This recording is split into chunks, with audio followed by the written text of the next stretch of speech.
आपण पाहत आहात संघर्ष नायक न्यूज, जनतेला न्याय मिळवून देणारं हक्काचं एकमेव न्यूज चॅनल संघर्ष नायक न्यूज।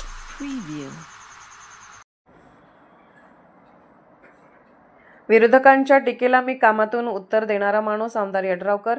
आमदार यड्रावकर यांनी जयसिंगपूर शहरातील मतदारांशी साधला संवाद। जयसिंगपूर शहरातील झोपडपट्टी धारकांचा प्रश्न मार्गी लावला आहे। आतापर्यंत 200 झोपडपट्टी धारकांना प्रॉपर्टी कार्ड मिळवून दिले आहे। येणाऱ्या वर्षभरात शहरातील उर्वरित झोपडपट्टी धारकांचे प्रश्न देखील मार्गी लागतील। विरोधकांच्या टीकेला मी कामातून उत्तर देणारा माणूस आहे। त्यांना उत्तर पाहायचे असेल तर जयसिंगपूर शहरात सुरू असलेली विकास कामे पाहावीत असा जोरदार प्रतिटोला आमदार राजेंद्र पाटील यड्रावकर यांनी लगावला। जयसिंगपूर येथील मतदारांशी संवाद साधताना आमदार यड्रावकर बोलत होते।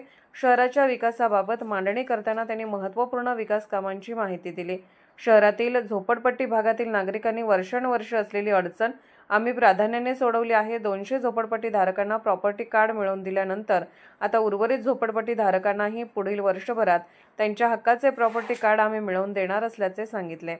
याप्रसंगी नगराध्यक्ष पदाचे उमेदवार संजय पाटील यड्रावकर, दादासाहेब पाटील चिंचवाडकर, मिलिंद भिडे, संभाजी मोरे, बजरंग खामकर, सुनील बंडगर, सचिन देशिंगे, संतोष खरात, प्रवीण देसाई, पिंटू वगरे, प्रकाश पवार, अंकुश खरात, शामराव बंडगर, अमर पाटील, विनायक यादव, सुनील पडळकर, श्रीशैल कोटकप्पे, शुभम पाटोळे, बाळासू यादव, आनंदा चौगले, हैदर इराणी, गिरमल कोळी यांच्यासह पदाधिकारी व कार्यकर्ते मोठ्या संख्येने उपस्थित होते।